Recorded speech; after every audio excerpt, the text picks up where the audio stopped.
elbows down.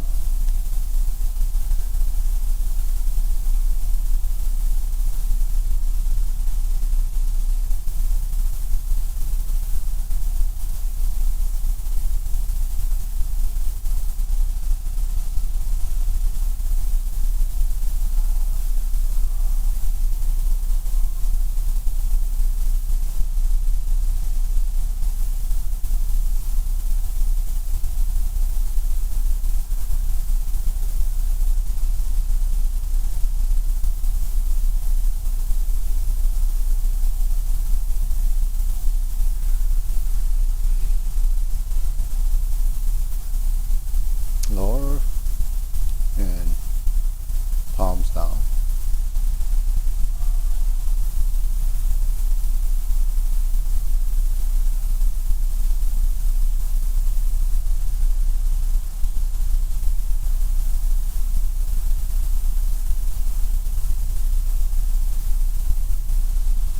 Extend.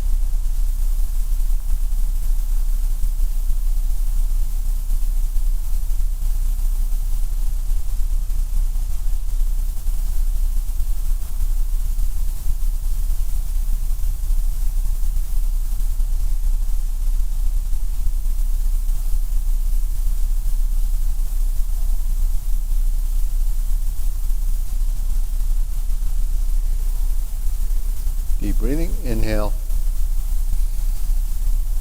exhale, inhale, exhale, inhale, exhale. Okay, diagonal flying.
Switch.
Sana, cloud hands.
palms down, lift up, carry tiger to the mountain.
Okay, center, infinity sign.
Okay, form the fists.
Okay, palms together.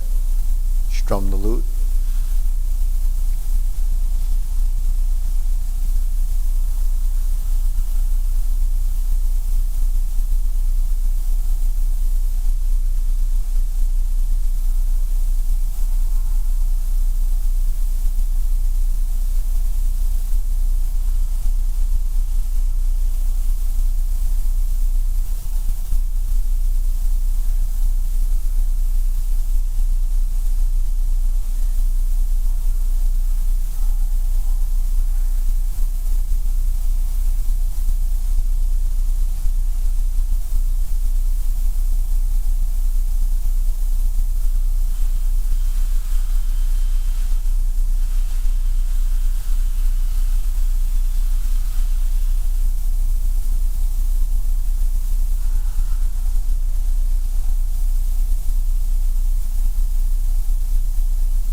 And turn. Draw the bow.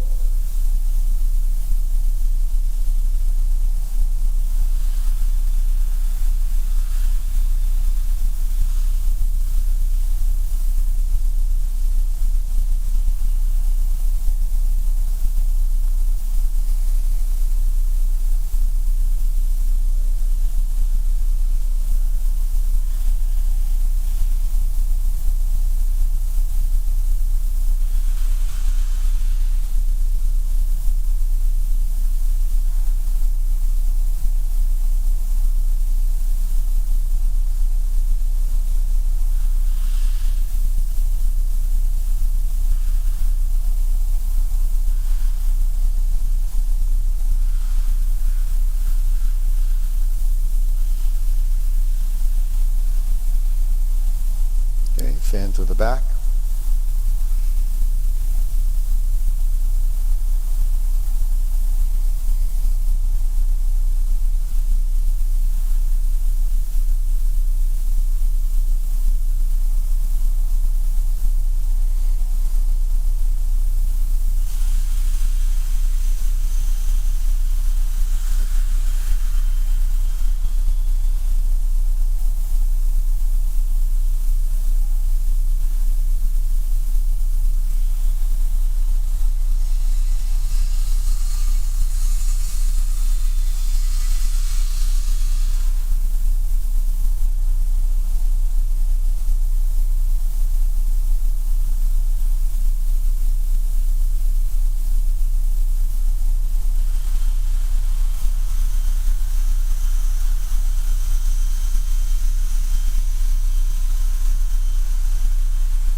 Okay, raise the hand.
Okay, palms down, deep breathing.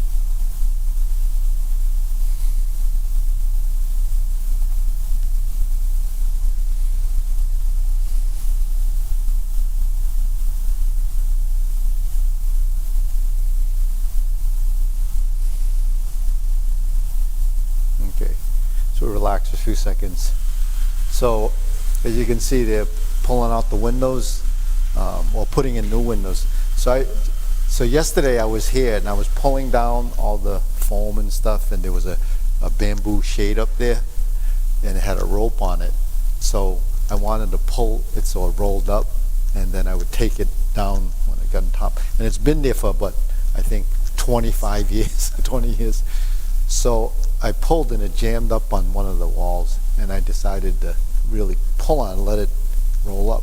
Well, when I pulled on it and I used a bit of force, the rope snapped. So you know what happens with this? Huh? I didn't know it didn't hit me.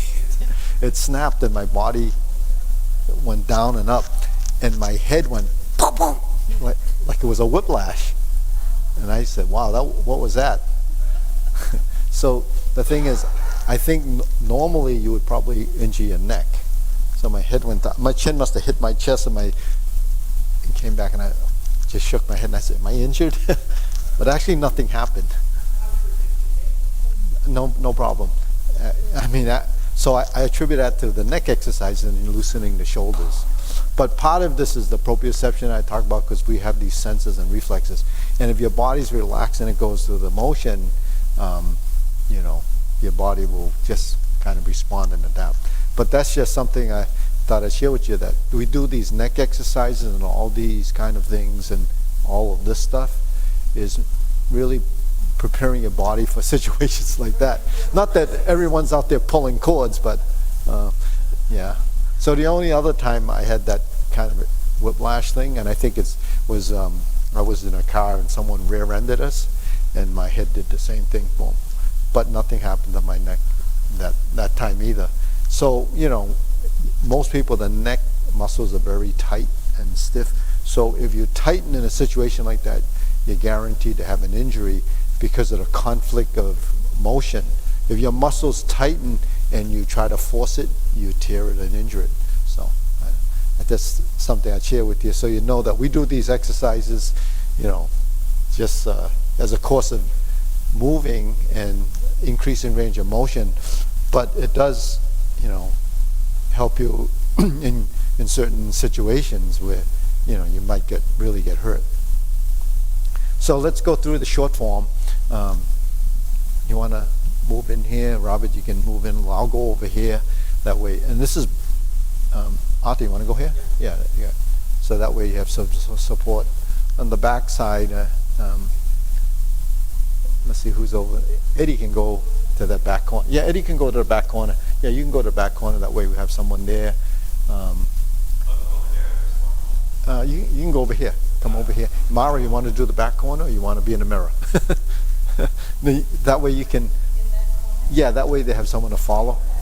Yeah, we're kind of limited to the space, but anyways, okay. Ready? Feet parallel.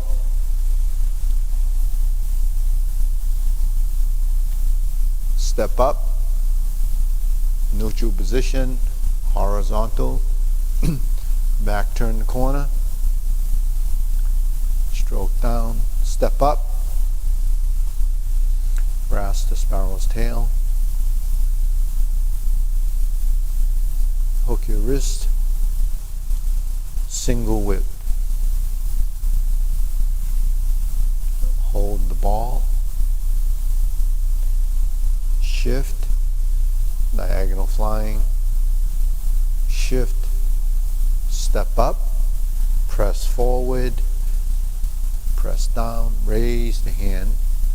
Bend from the waist. Stork flaps wings. Turn. Brush knee.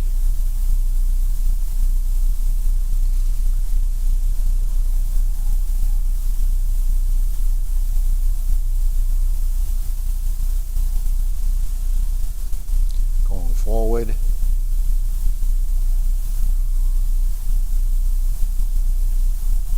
Brush knee and push. And forward twist. Brush knee and push. Sit back. Strum the lute. Close the door. Form the fist on the right. Step up and punch. Sit back, infinity sign, go to your left, go to your right, center, cross the arms, leopard and tiger springs to mountain. Okay, sit back to neutral, turn, strike out or slice out, fist on the elbow. Neutral position, go forward, repulse the monkey. Straighten the back foot.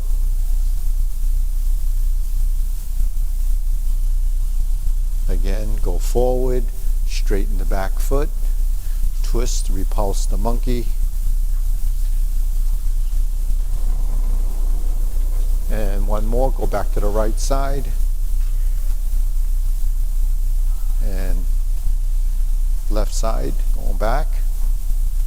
And repulse the monkey. Neutral position, hold the ball, step up, diagonal flying.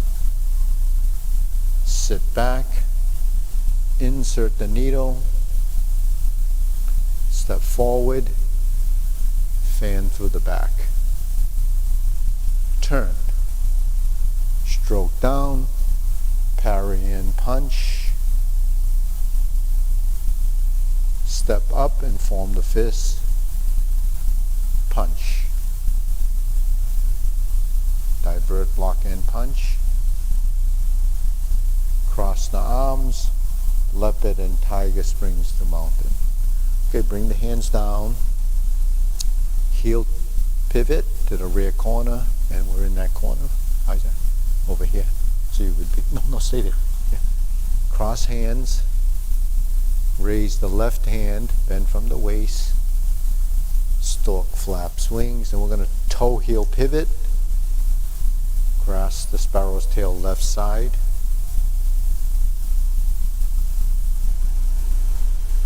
Hook your wrists. Open the stance. Hold the ball. Flip it over, diagonal flying. Sit back, stroke down, part the horse's mane. Step up, neutral, stroke down, part the horse's mane. Sit back, cross over, 1, 2, 3, 4. Cross over,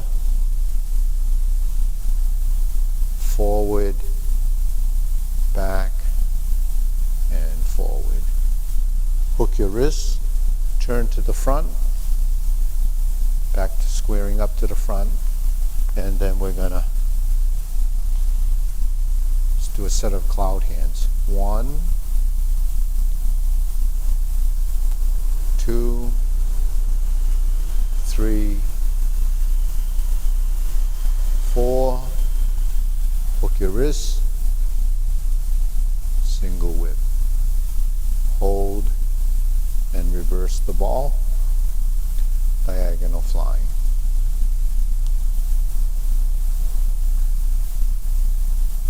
And close. Okay, deep breathing. Inhale.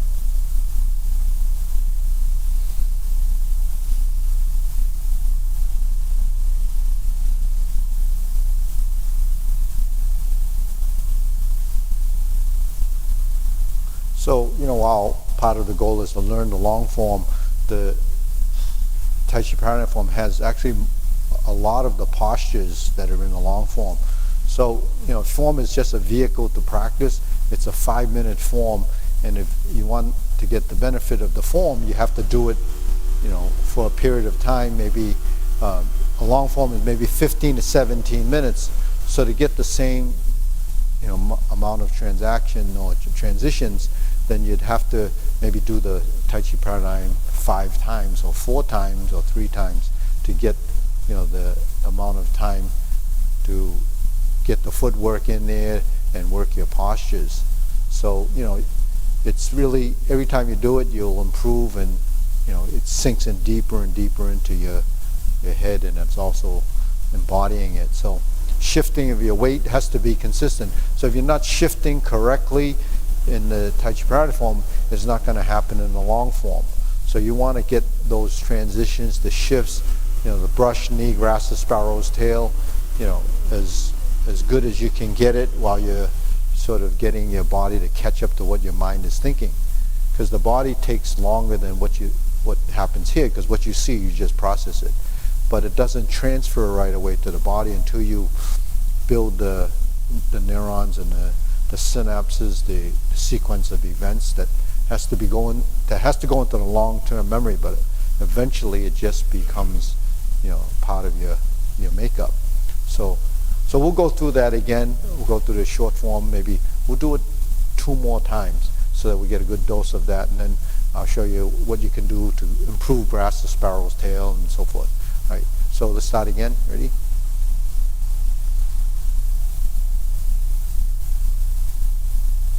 Let's sink the elbow, relax the shoulder, find your center line, find your horizontal position.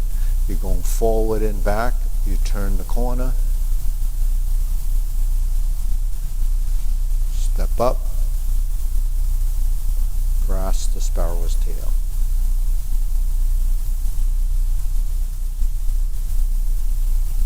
And relax the shoulders. This is where you learn to let go. Let go of some of the tension in the body. Hold the ball. Shift. Diagonal flying. Shift. Step up. Press forward. Every time we shift, we have to relax the ankle.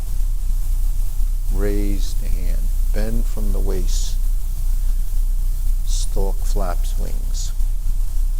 Relax. Turn. Brush knee 4 times. Okay. Brush knee 2nd time.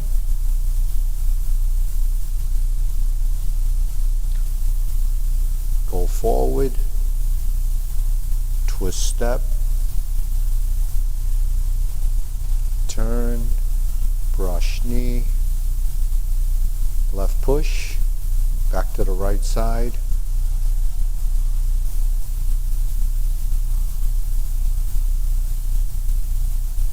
and back. Turn to the right, back to center left, middle, forward, parallel stance, close the door. Form the fist, and punch. Divert, block and punch. Cross the arms, leopard and tiger springs to mountain. Okay, back to neutral. Turn. Relax the shoulders. Sink the elbow, fist under elbow. Back to neutral. Go forward left. Straighten the back foot. Repulse the monkey.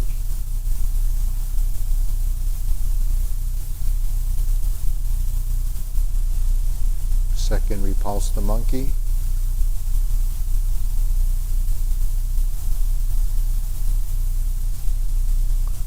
Third, repulse the monkey.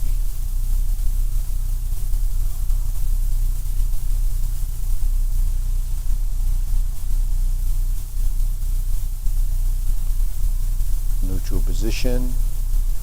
Hold the ball. Diagonal flying. Sit back.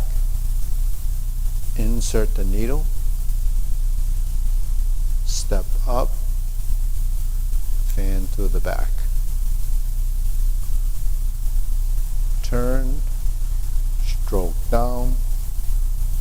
Invert the hand. Parry and punch. Step up. Form the fist. And punch.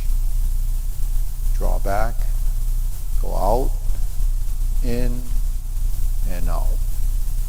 Cross the arms, leopard and tiger springs to mountain. Bring the hands down, sit back, heel pivot,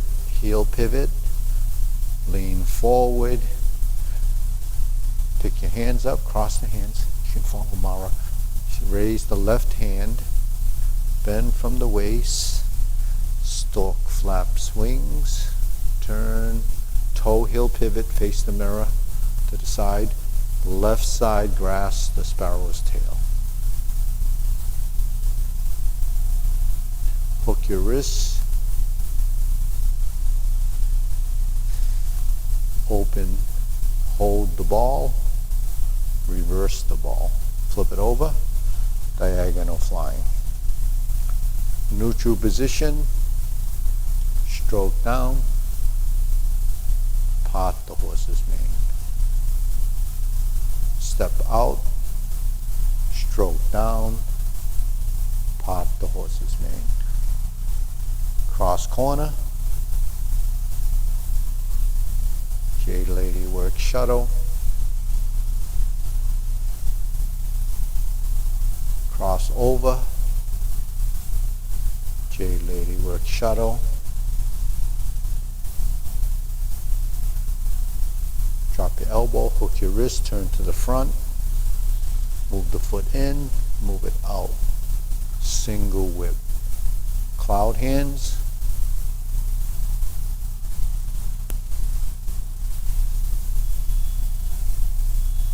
this is the same hand movements as in the drill, just that we're moving our feet. Hook your wrist and single whip. Hold the ball, flip it over, diagonal flying. Reverse, left side, sit back in the left leg, spread the feet shoulder width, and close. Okay, deep breathing, inhale, exhale, inhale, exhale, inhale, exhale. Okay, good. So let's try one more time. This time without the prompts. We'll see if we can just go through it, just following along. Okay, ready? Okay, preparation, begin.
Okay, good.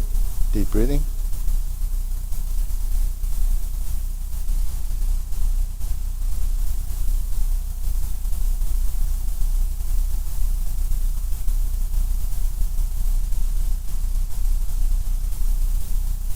So sometimes we'll go through the sequence and I'm talking you through it and I say shift and then shift again. Does everyone know what that means when I say shift? No. So what's that? Shift your weight. Shift your weight, but actually your ankle, see when I'm going to say in a diagonal flying, in order for me to go to the next position, I have to shift. So shifting in the ankle is releasing that and then allowing your knee to go a little forward. Because even though it's in, say, lined up with the toe here, it has to go a little beyond that in order to get your center of gravity over that foot. So it could be a double shift in order to get you in the position where you're carrying your body weight. Because you have to unload and reload one of the legs. It alternates. You have to fill and empty these feet. So in order to do that, you have to release from the ankles. So ankles are usually kind of stiff and tight, and typically most people don't use their ankle like this because most of the shoes are designed to kind of stabilize your ankle, give it support, and then people that run a lot or even do a lot of other type of exercise, the calf muscle gets pretty strong, but the thing is your ankle doesn't necessarily release, right? So tension is a conflict. So your ankle's a key thing to stability and agility and to be able to walk and to be mobile. The ankle is something we don't really pay attention to. So if the ankles don't relax and your hips don't relax and all you're using is your knee joint, what do you think happens? You wear out your knee joint. And if you don't allow your hips to relax so you have a range of motion, then all the stress is going to be on your knee. Your knee is a kind of a hinge joint, and then it gets injured on the lateral side of the knee because of the hips being so tight and your ankles being stiff. But no one tells you that because most people don't even think about it like that. So you buy these sneakers that only stabilize your ankle, so when you run you don't sprain your ankle, hit a crack or whatever. The tension at the back is the back of your hamstring, back here. Right? So where your butt is, the muscle is actually carried through into the spine and into the upper back. So if these are tight, it's going to cause some tension in your back. So you have to actually stretch, not the back of your knee, but the whole muscle and up into the glute area. You have to stretch that. And stretching is just increasing range of motion, because your tendency for your body to kind of get tight is a contraction. That's all the muscles are doing. They either tighten or relax. And the balance between movement is really how you control that. That control factor is what we develop in motion. It's not strength, it's coordination and control. So you're working with your proprioceptive system, your sensory system, doing movement that require range of motion, but not outside of the line of movement. When you move outside of the line of movement, like if you did this out here, it's not going to be the same as out in here, because the line of movement is in this line. Out here, it's parallel to this position, but it takes something else to hold your arm out here. There's another group of muscles that allows a hand to go to this position, but in this position, it's not ideal to do this. And then the further out you go from the body, the less leverage you have in using your arms. So when you do cloud hands, for instance, you don't do it like this, right? Because if you do it like that, you could feel that there's a little strain in the shoulder, because something is involved in holding the shoulder out there, and then you're trying to move it. So there's a bit of a conflict there. So you really have to relax. Otherwise, if you just tighten your shoulders and do this, you're going to probably hurt yourself if you did it really fast. In here, right, this is probably ideal as a motion because the elbow's in a vertical position, but you're not involving this part of the arm. So when doing cloud hands, you have to compromise and find the most advantage position, and that would be where your elbow is here, maybe about a fist distance from your rib cage, and that would take your arm kind of in a vertical position. So if you look here, my elbow is pointing down. If I bring my hands to 45 degrees like this, now that's out.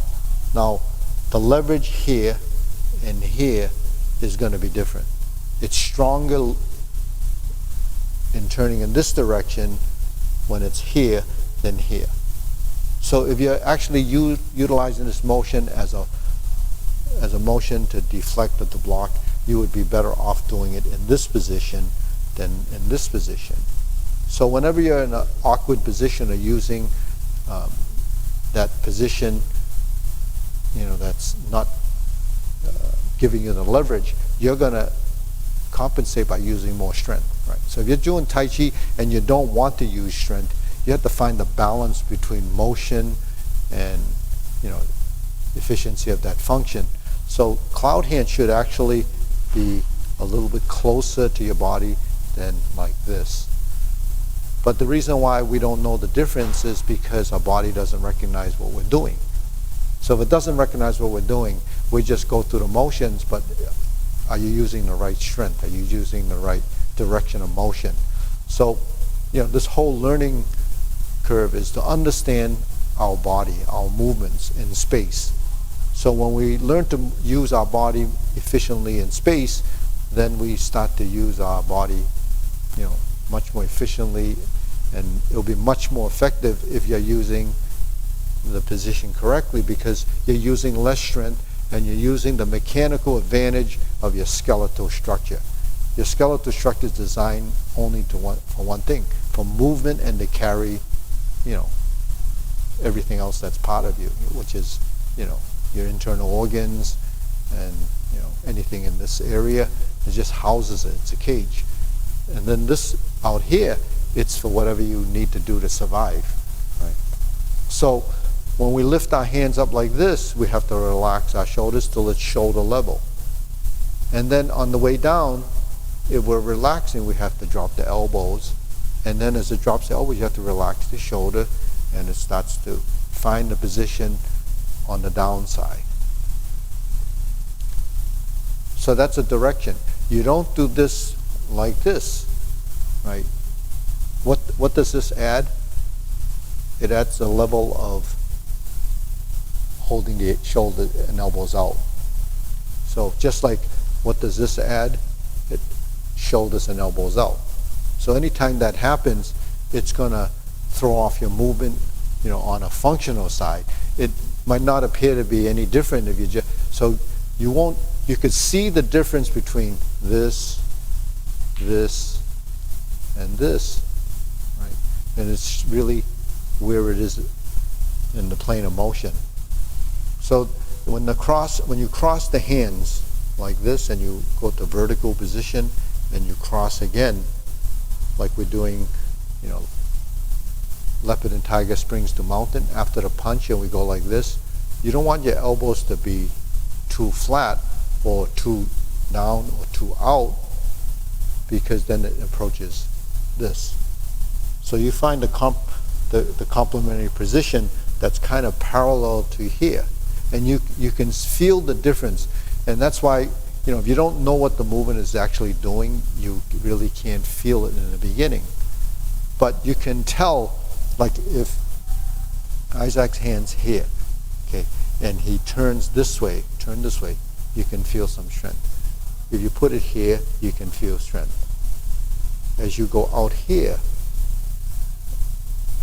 as you start the force diminishes, and this doesn't have leverage, because the pivot point is from here. The further out you go, the less leverage you have here.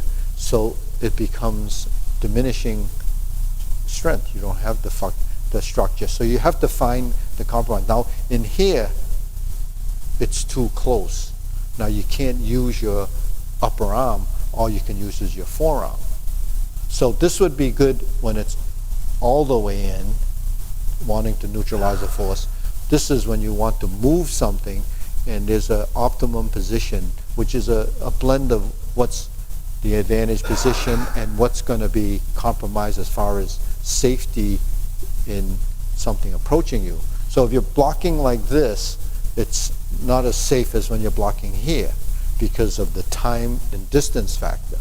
Now, if you bring it out here, you not only lengthen the arm, it has less leverage, and you're more exposed, right? So when you're down here, it has a better side of positioning. So you know, all of this it makes sense once you hear about it, but it doesn't make sense when you're just kind of doing the movement in space.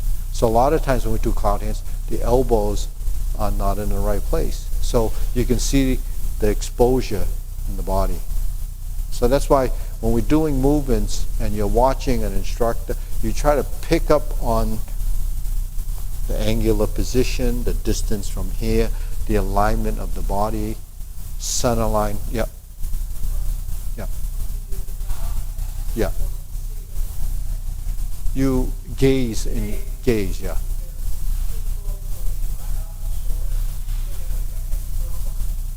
So yeah, you know, when we're doing movements, we have this concept called the 5 coordinations.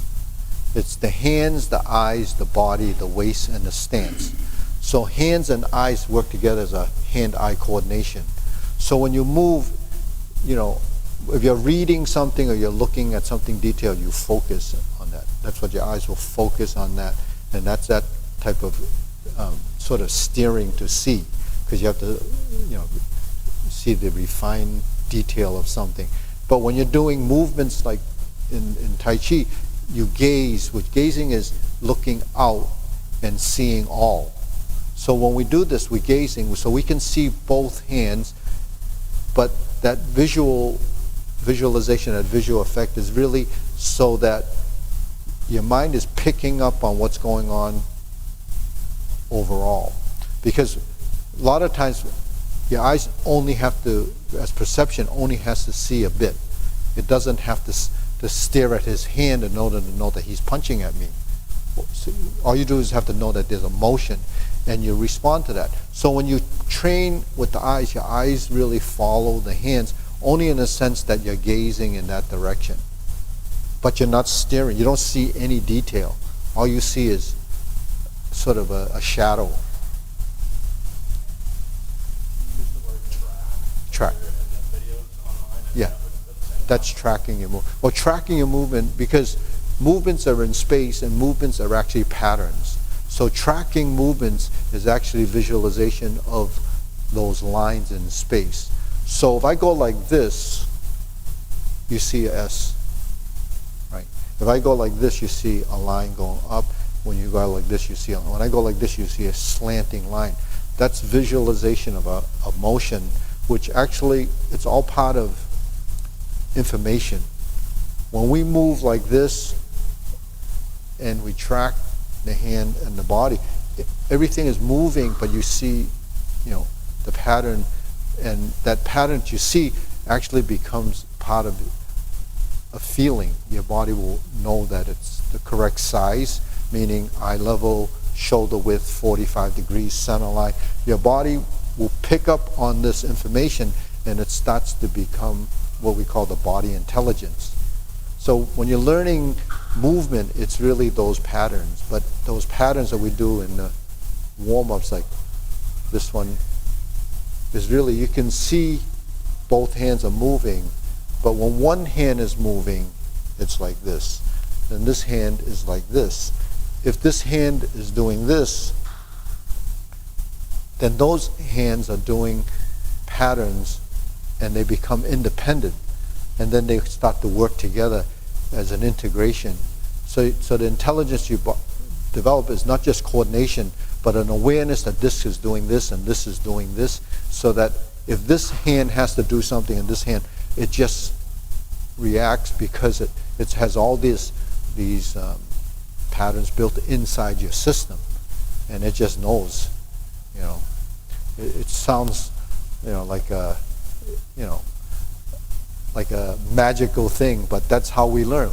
When I say creatures of habit, as creatures of habit, we learn everything like this. It doesn't matter what it is. You see it, you go over it, you learn it over and over again. And the more you do it, the longer you've done it, the better you get. But you get better because your body starts to recognize and understand. That's what combat is. That's what is, strategy is. Everything that we do, is really working toward that end. And the refinement of movement or refinement of even an art form comes from doing it over and over. That's what artists do. That's what musicians do. That's what, any skill that requires a physical motion, that's how we learn, right? So it doesn't matter what it is. Like a surgeon, first you have to know enough about, what you're doing, but you're not really good with it in the beginning because you make a lot of mistakes, just like you're working with anything that you're working with outside of the human body. You have to refine it, and it gets better. And I'm sure people that are older and doing it longer for decades and decades, the scarring's probably better.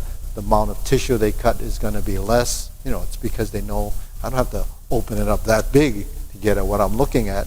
And now, they use robots to do that because they're very, accurate because of they're programmed to do that. But, humans have a lot of, they do a lot of things through trial and error. So when we're doing this, it's trial and error. The size of the movement, the amount you turn, the amount you shift becomes part of that practice. And the only way to improve on that, to discover what's involved with the movement, is to do it. There's no other way. In exercise physiology, they call it, specificity of training. What's specificity of training? You can only improve the task that's at hand. So if you're doing grasp the sparrow's tail once in the form, that's all you get out of it. So in order to prove your grasp the sparrow's tail, you either stand here and you do it 100 times until your body starts to build recognition. Then you go to the other side and you do it 100 times. That's just a number. You could do it as many as you want. You could do 10. You could do 20, whatever it is. But the thing is, if you're doing it like this, like the other day when we were talking about grasp, then you build it into a transition as a drill. Then you turn to this side and you do this side. Now you've built transition as well as grasp the sparrow's tail as a posture. And then you build off of this because now your body starts to know that you pivot and turn a certain way. So if you want to try that, we can do that together. We stand like this and we go to the center line. And here's your vertical elbow, right? That's really an on-guard position. It's strum the loop. Now we turn toe heel. There's your strum the loop position, right? Now, strum the loop is a starting position for a lot of postures.